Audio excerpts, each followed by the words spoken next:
Hi there, and welcome to Let's Slow Down, a podcast for all of you who feel tired and stressed from this overwhelming world.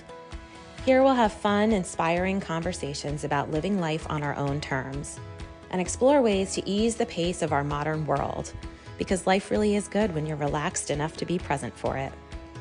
I'm your host, Anne-Marie Stolting, and I welcome you to this space where I hope to inspire you to slow down, because life is too short to let it go by in a blur.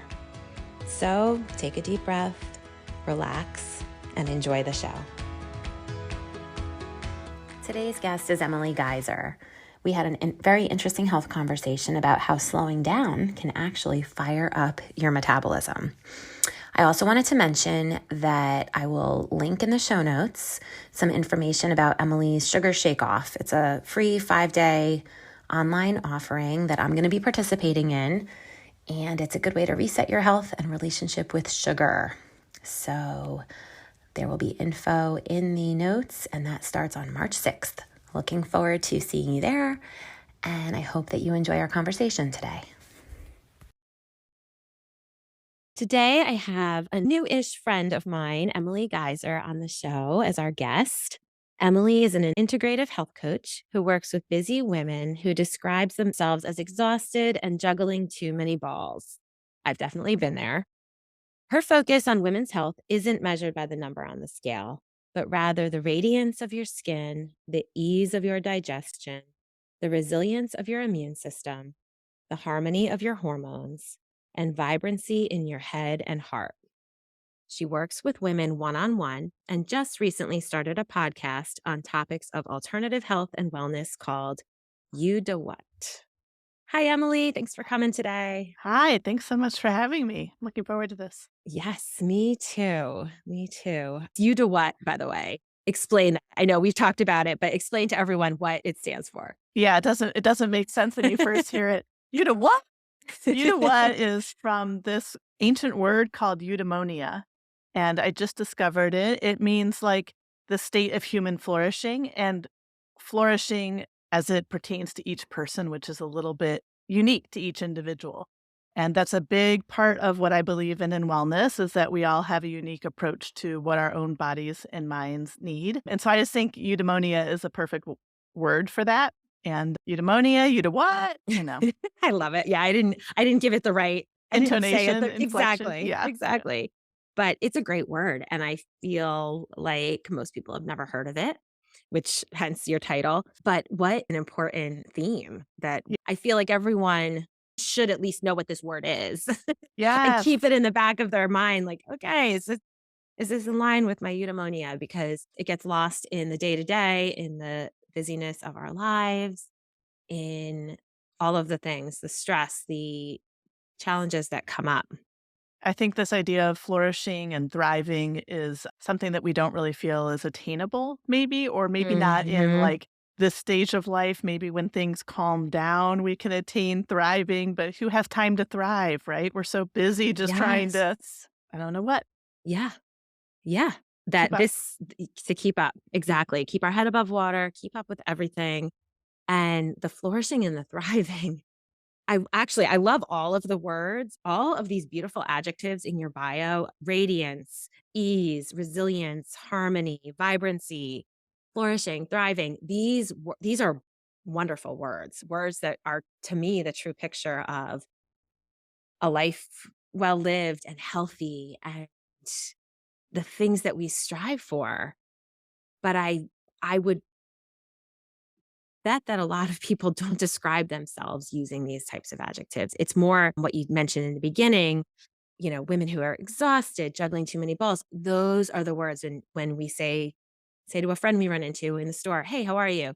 Generally, those things come to mind. Totally. I've never had a girlfriend in the grocery store be like, "Oh, I'm feeling so resilient and harmonious and vibrant." Like, wow. And if somebody said that, you'd think, she's nuts. What's she on right now? Isn't that wild? My Yes. vision is that we can all like feel like it's attainable. I mean, we Yes. have so much agency in our own flourishing. We really do when we give it time and the attention it deserves. And then if we can come together in community, especially as women, and support each other instead of being like, God, she's crazy. How does she feel good? Right? More like, awesome. You feel good. Let's like share that around. Yes. I Yes. think we're really meant to heal and thrive in community. I agree. It's unbelievable. I'm just picturing what that person might look like if I ran into her, you know, and Yeah. it's not the typical thing that we see at this point, and it is too bad because we all deserve that, and like you said, it can be attainable if Yeah. we take a step back and work on these things and just take a minute to kind of be more mindful, and as you said, we have so much agency in these choices, but we have to be mindful enough to be making those, right? If we're just on that Exactly. hamster wheel, then Yeah. life's just happening to us. Yeah. So, It takes a minute to pause and say, like, what are just some small tweaks I could do? Like, what's a 1% change I could make today to feel better? yes, yes. And do you have any tips? What would be your easiest something that everybody could, finish listening to this today and go work on this one easy thing that they could start doing right now? That's a great question. I am never going to suggest it's easy because I think whenever we are consciously making a change, it doesn't necessarily feel easy, but Right. I do think it can be very simple. I like Um, that. and you and I have talked in the past about how there's not just one thing for everybody. Hmm. So when I talk to my clients, like if I were to talk to 5 different people right now, each person's one thing would be different. Do you know? See, yep. But for the sake of answering this, Or maybe even a couple. I would imagine there's some frequent offenders that might come up. yeah, for sure. I take a very food first approach in my wellness because what we eat is the one thing we do every day that has the most power over our biology. We can impact all those things you read, our hormones, our digestion, our immune system, our mood, all with food. So that, making small, simple tweaks there goes a very long way. Getting great sleep, that backs up to like a whole sleep hygiene, right? So Hmm. getting great sleep is huge. And checking in with and being really a master of our mindset. We have, I think they say like 70,000 thoughts a day, and 80% of them are negative, and they're on autopilot. So we are just constantly filling our mind and mood with negativity. And learning how to shift that makes a huge impact on our well being and our flourishing and sense of Sure. thriving.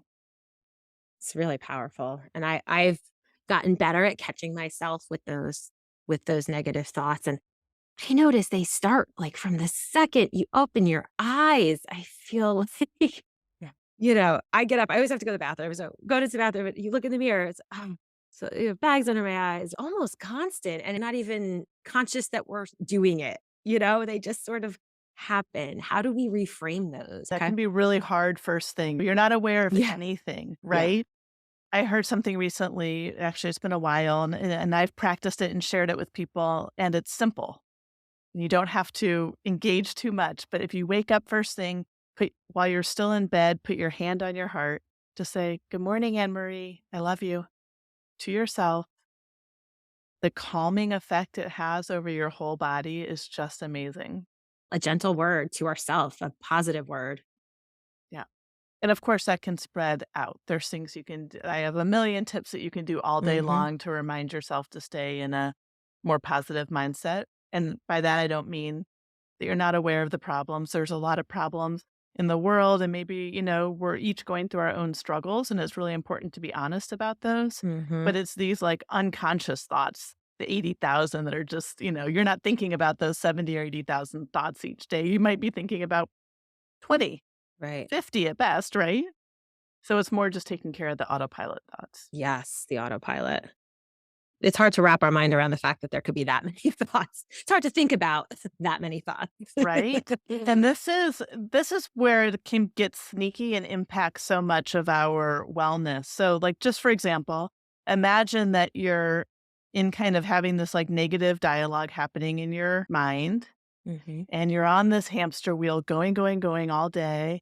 And it's time like you're starving because maybe you didn't eat breakfast or whatever's happened. There's a number of things that could happen that would land you at noon or 1 o'clock in the afternoon, absolutely starving. Sure. And so you quickly put something together or just open the fridge, maybe have your phone out, scrolling, shoving food in your face pretty quickly because, right, there's a lot to do. Who has time to like really give it a moment? Yep, slow down.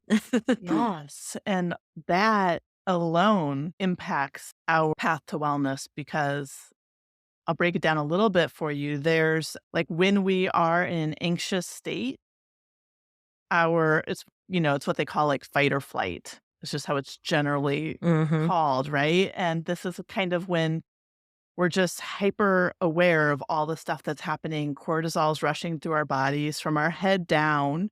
Our body doesn't know like if there is that tiger chasing us or if there's just annoying traffic. Like, the body's in this full, like, in a lot of ways, shutdown mode. A lot of things, important functions are shut down because you just need to be able to like take flight. That includes digestion, right? Mhm. So let's say you're on this health kick, and this is why I don't give one piece of advice to everybody because not everybody lives in this constant state of rush, but a lot of people do, Mhm. especially as women. Yep. Like you could be being really intentional to eat the healthiest food, but actually, when you're in that state, which is the opposite of rest and digest, like it's the opposite of the parasympathetic nervous system being activated. When you're in that state, your body actually cannot absorb the nutrients, the same amount of nutrients that are available normally if you were calm.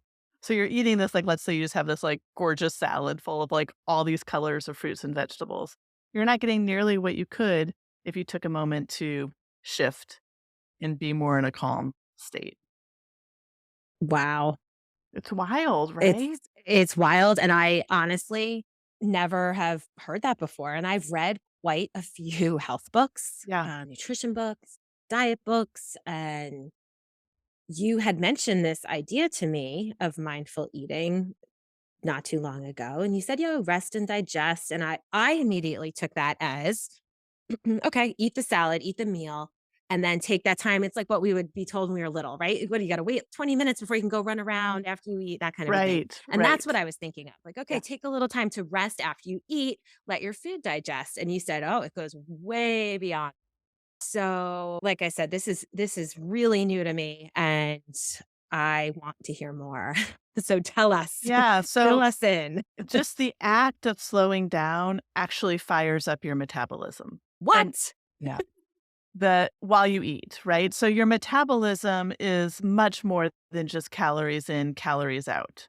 Your metabolism impacts your immune system, your endocrine system, your nervous system. It covers everything. Your metabolism can free itself and rev up when you're calm and you don't have cortisol running through your body. Cortisol really impacts our metabolic health. It just brings everything to like a slow sludge of a standstill. It impairs all these pieces. So it's something that's not talked about very much. I mean, I did learn about it in my health coach training. That's where I really dove into that information and have since really taken to it because I think there's something really to that. But I also noticed that there's an interest in our society of keeping us busy. Mhm. I mean, it's built Yes, into there is. capitalism. Yeah, this is like keeping us busy. So I just don't think it's widely talked about, but the science is there and I think it's absolutely fascinating. So some things that you can do that are simple, and I say maybe not easy because you'd have to like put a reminder on your phone, probably or sticky notes around. I mean, that's like some of my biggest tips for my clients on all Mhm. these things is like write it down and make sure it's popping up in front of you because when you're changing any habit, right, you have to be reminded Yes. constantly to Yes. change it. Honestly, just taking, like, 1 minute to take, like, 3 deep breaths before you put food into your face is a great idea. You Okay. can shift your biology that way. You can shift, like, the hormones that are going out and the chemicals that are going out by telling yourself that you're calm and relaxed, and deep breathing does that. We tend to, when we're rushed, have very shallow breathing. Mhm. Shallow breathing tells us that we are in a anxious state, and when we are in an anxious state, we shallow breathe. So it's just this like cyclical Yep. reinforced thing that we just breathe very shallowly. And so just literally bringing your breath down into your belly a few times while you're eating makes a world of difference. The other thing, and I'm saying this to myself as well, because I feel like it's a bad habit that I'd like to change, but is when I work from home and am by myself at lunch. So when I have lunch, too often my phone is in front of me and I am scrolling. And I have learned recently that when we scroll, we tend to hold our breath. And I've noticed that behavior within myself. I'll So, have to pay attention. I've never noticed it before, but there's so many things that we do we don't realize we're doing, right? so true. Right. So either like consciously deep breathe and scroll and eat, or just put the phone away and just Yeah, practice like being with your food for the 10, 15, 20 minutes it takes to eat lunch. I'm a pretty quick eater. I can eat it quickly. And part of this is like slowing down a bit, noticing the flavors, noticing the texture, and just being with the food for however long it takes. interesting.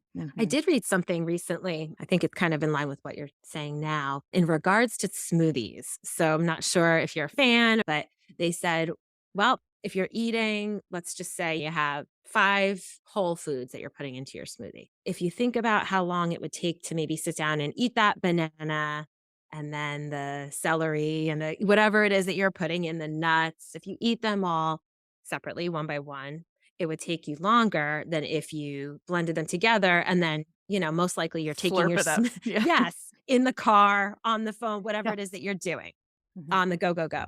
So, interestingly, I had read that let's say you decide it's gonna take you 15 minutes to eat those 5 foods separately. If you take that 15 minutes to drink the smoothie, it's handled by your body completely differently, and it makes Interesting. you fuller.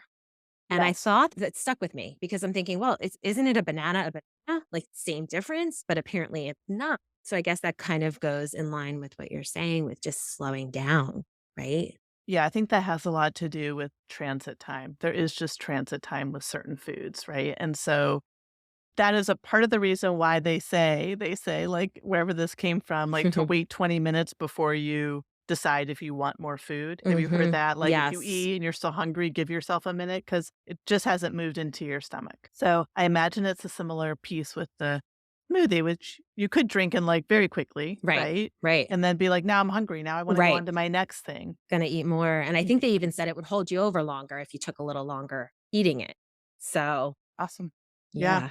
So I guess that, the big takeaway is don't shove your food down. Don't Gosh. shovel it. I think Yeah. I read something too about obviously not with a smoothie, but just about chewing your food more. Does that help if you chew it more Yes. times or something? Yes, of course, because your saliva is there to help break down your food so that your body is much more able to access the nutrients for it as it's transitioning all the way down where it needs to go. So if there's these just huge lumps going through, it's harder for it to get everything it needs to from it. Plus we're giving our whole body a message by chewing that we're eating, that it's time to be absorbing. Like, our bodies are these amazing machines, Mhm. but we can't just kind of like bulldoze past their needs, right? We need to kind of understand the machine, which I Right. don't think we're often not taught about it. And it's not until we No. have a problem that we're stuck trying to figure out, like, okay, so how does this machine work? Yeah, It's always exactly. just done what it needs to do. Now what? Yes. Right? So we really take it for granted Yeah.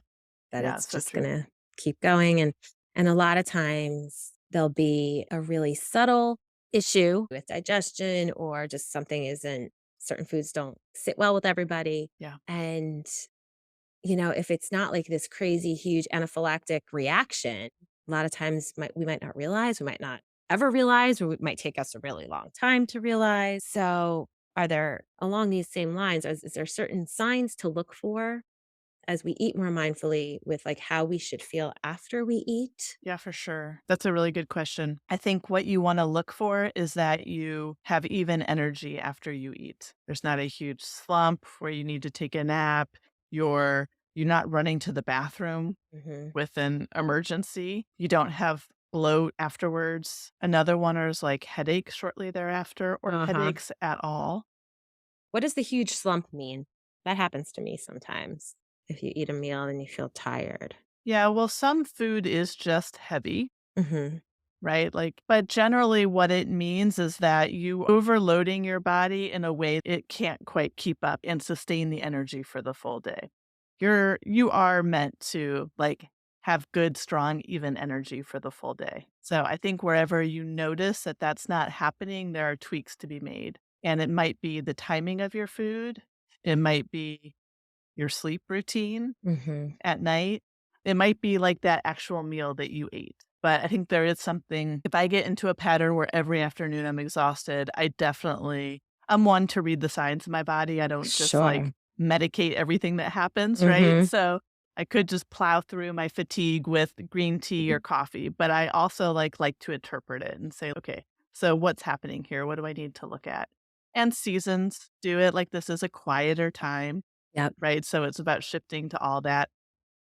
Our hormones are changing throughout a course of 28 days. That could be a huge part of it. So Right. really just learning what the communication signals are from our body and how to respond to them.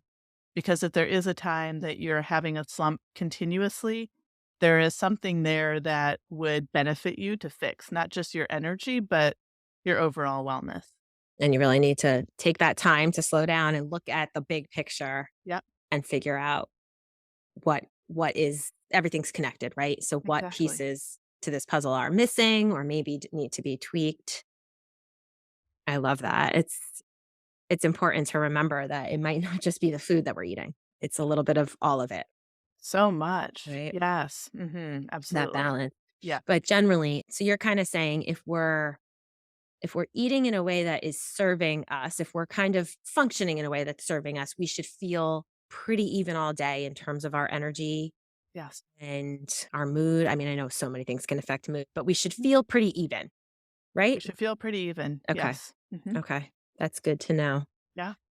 So let's say getting close to dinner and we're starving. Obviously, yeah, try to move up dinner, eat a little earlier, but does that maybe mean that we're not eating enough, maybe at breakfast or lunch to sort of get us through, to keep us supported until that later time of the day? So again, I would say this is very individual. I'll tell Mhm. you what happens in my household. My husband owns his own practice and doesn't get home till like 6:30 at best. Sometimes it's closer to 7. I personally would prefer to eat dinner at like 5:30. That's when Mhm. I am naturally hungry. So I start cooking dinner at 5:30 and then we eat dinner at like 6:30 whenever he gets home. Because we do family meal night is important to me and we do that every night. So we just wait. And I say this because like I've had to deal with this, that I'm cooking dinner during a time where I'm starving and would rather be eating. Right. But you can imagine that takes a lot of different, Yes, even just the like, smelling it and I being mean, around it, how are sometimes you I eat not? a whole meal before I sit down to eat the I meal just would. in like munching on all the stuff I'm making. Yeah. Yeah, exactly. So I think a lot of it has to do with like your body's natural rhythm and when you're hungry. Mhm. Like in my case, to me, it's not like a sign that I'm not eating enough at lunch. It's more just like I really want to be eating earlier, you know, Mhm. and I have to figure out my own like workarounds for that. Got it. However, let's say you eat what you think is a really balanced, healthful size lunch, and 3 or 4 hours later you're starving. That's information for you that Okay. something is not working because you can sustain it. So often it's your blood sugar's dropping, which is Mhm. making you hungry, right? And there are reasons that our blood sugar drops. But it could also be you're transitioning out of your workday, out of kids coming home from school. Those can signal hunger. Like we get kind of anxious and there's some unrest when there's transition. And Right. it sends some of us to the pantry, I'll just say. Uh-huh. That after school snack, right? I mean, there's so many times like Totally. 3:30 comes, I'm not hungry, but they Right. all get home, the kids get home and they go right to the pantry. It's like Yes. I have to always be like, at least just wash your hands first I before you're know. jumping into all the food.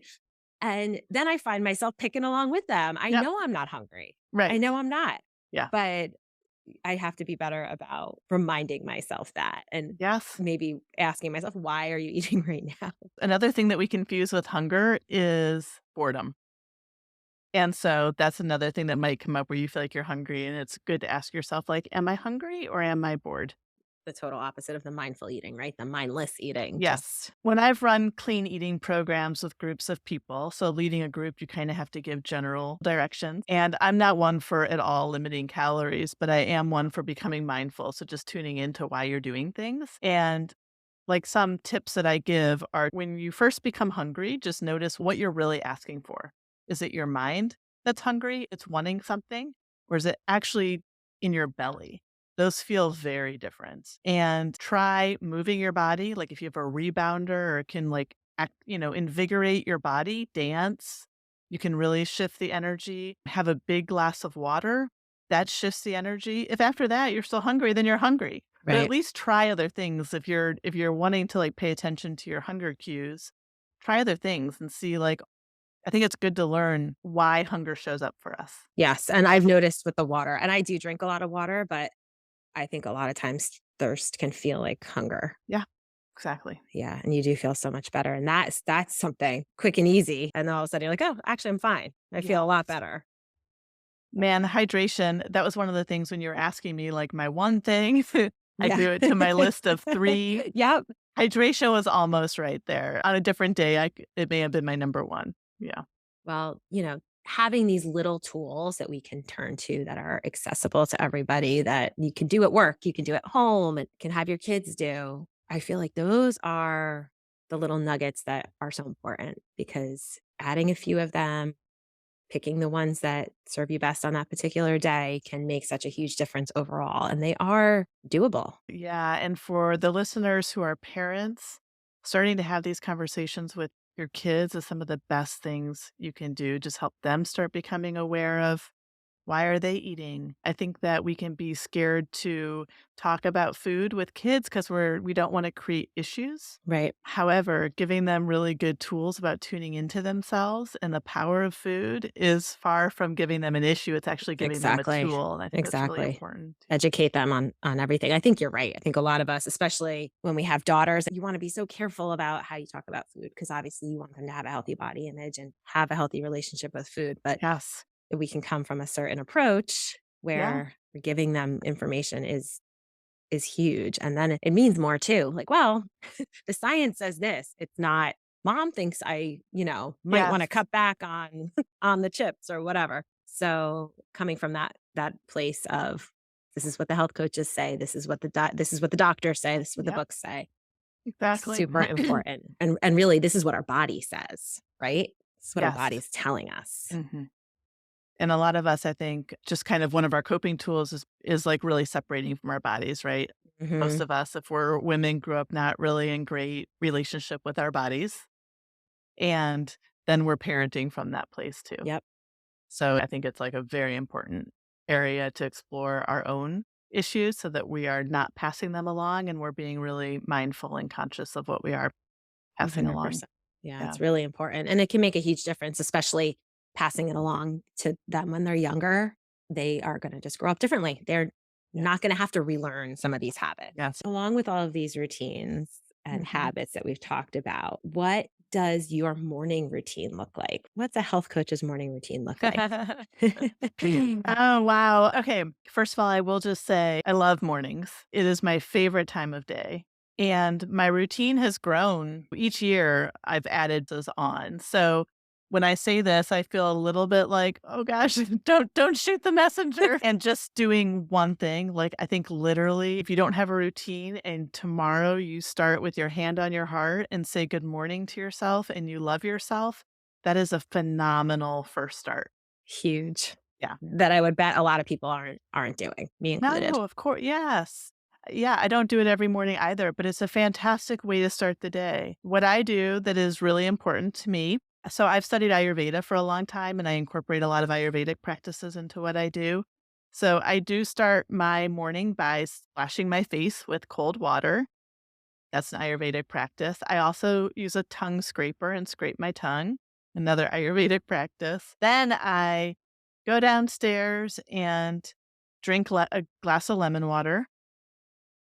I get out my mat and I just move my body the way I want to for a very short time, 5 or 10 minutes, just to kind of drop into my body, check in. How are we doing? What needs attention today? It's just a nice, quiet time. I then journal, which I incorporate my gratitude practice into my journaling. And then my last kid who's home comes down and we do breakfast together. I make her breakfast and we hang out for a bit, get her out the door for high school. And then I meditate. And my new thing that I've started adding in this year is giving myself 15 minutes in the morning to read I always read at night before bed, Mhm. and that used to I love reading personal development, but I also like reading fiction. I leave my nighttime now for my fiction, and I do my personal development in the morning, and that has been lovely. I love reading, and that's been a really nice addition. All that happens, like, so quickly. Oh, and then I'll head out and do my actual, like, the exercise piece of that. Okay. Then I shower, I start my day. It all happens, like, by 9 a.m., I'm at my computer, or I could be there earlier if I wanted to, but it feels like a long list, but it doesn't really have to take that long, you know? Okay. Yeah. Yeah. Yeah. What time do you normally get up? Do you have a set wake up time, or do you kind of I let your don't have body a naturally get up? yeah, my body naturally gets up, and it does so between, like, 5:30 and 6 Okay. Without an alarm? without an alarm. Yeah. That's amazing. That's always been me. Yeah. Yeah. That's great.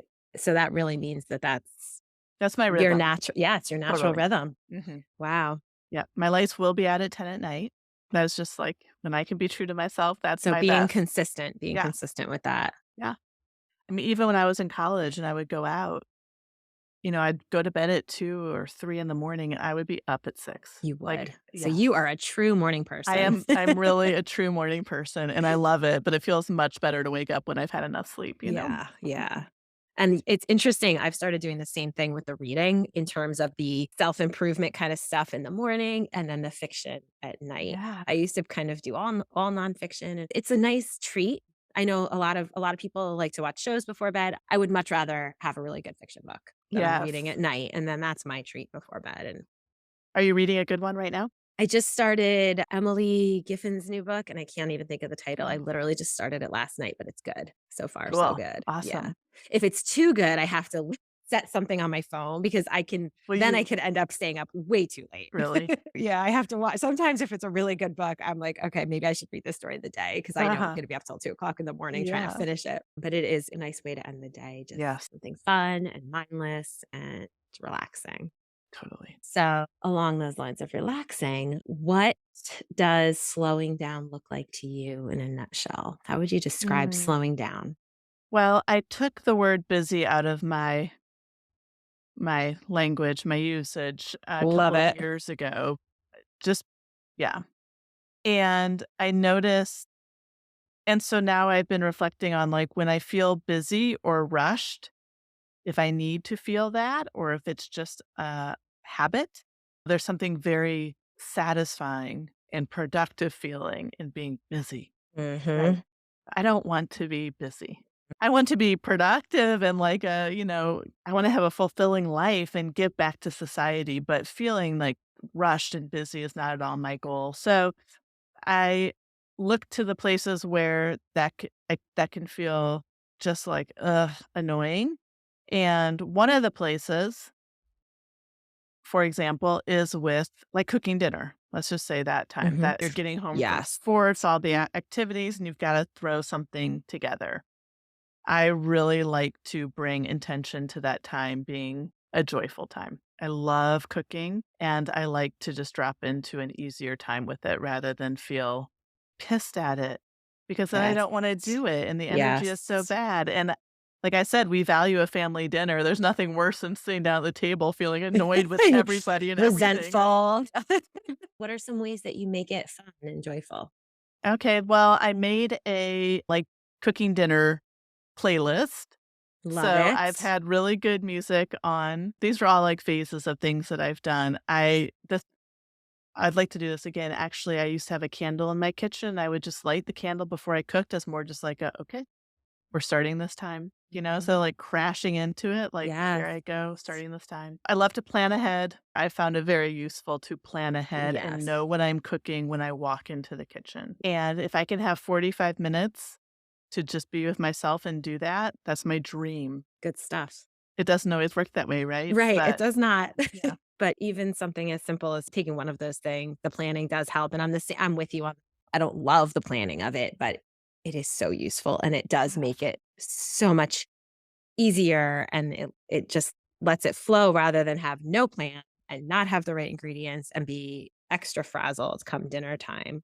I was just thinking about something as you were talking that I haven't actually thought through, so this is like real rough draft, but I think part of the cortisol and rush with being rushed is what our mindset is when we're rushed is resentful, annoyed, irritated. And so even when there's a lot to do, like let's say you do crash into your kitchen, you've got to get food on the table in like 20 or 30 minutes. There you have a choice right then. Speaking of like having agency over your Yep. own well-being, you have a choice to sit there and like in your head the whole time you're cooking it, right? Or to tap into gratitude and be grateful that you have the food that you're cooking, to be grateful that you have a roof on your shelter where you are cooking, to be grateful if this is your case that you're not like hearing bombs and other awful Right. things happening in your environment, right? Like we have so much to be grateful for. So And much. it's not necessarily about going slower because things can be very full, but it's about our attitude during it that I think really impacts, like, how we handle it. I love that. That's beautiful. And it can make all the difference. And it can be as simple as put on a fun song and change your mood in an Yeah. instant. Yeah. And if you have to cook it anyway, Right. might as well, Might as well enjoy it, yeah, might as well right? enjoy it. Yeah. Exactly. And I feel Totally. like that can go for so many other things in life too, right? There's things that as adults, as parents, we have to do them, whether we like to do them or not. Some things have to be done. Yeah. They just do. So changing that mindset of just letting the overwhelm and exhaustion and tired or just the moment get to us For and sure. trying to recognize that, take a step back and recognize that and try to switch the mindset. It's only going to help. And we owe it to ourselves because if we're going to do those things anyway, like you said, make them fun. Just don't make it so much of a chore. Exactly. And as people are listening to this, having compassion around how you've been in the past and how you can be in the future, right? Because we can really beat ourselves up about like, "Oh god, I can't believe I'm so mean to myself all Yeah. the time," you know? Yes. Yeah. Then go And down that rabbit hole. exactly, right, and just notice that these conversations that you're bringing on your podcast are just room for curiosity and, like, Mhm. openness and trying new things and seeing what works for each person, I think. Absolutely. Well, I know this conversation is going to help a lot of people. Awesome, Thank you. great. You have Yeah. so many amazing tips to share and your insight. I'm definitely going to be looking into it even more because when you said the act of slowing down fires up your metabolism, I feel like, That wait, got you? what? What? There's the title of the So podcast there, episode, I think right? so.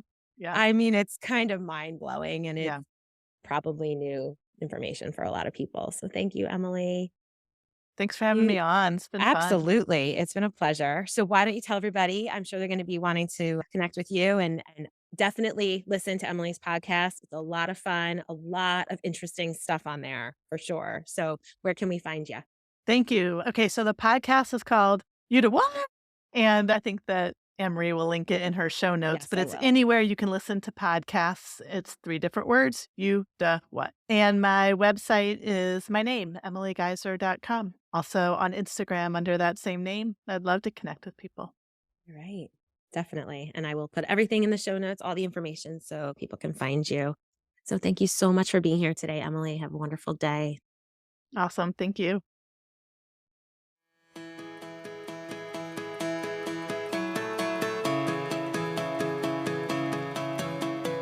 I hope you enjoyed today's episode and have been inspired to slow down and start living life at your own pace. As a brand new podcast, your listener voice matters. If Let's Slow Down is resonating with you, please take a minute to leave a review and rate us. Subscribe to the show wherever you listen and share it with friends. Remember, this is a process, so go easy on yourself. Be gentle and take all the space you need to thrive because the world needs you to be at your best, to love and serve others and yourself.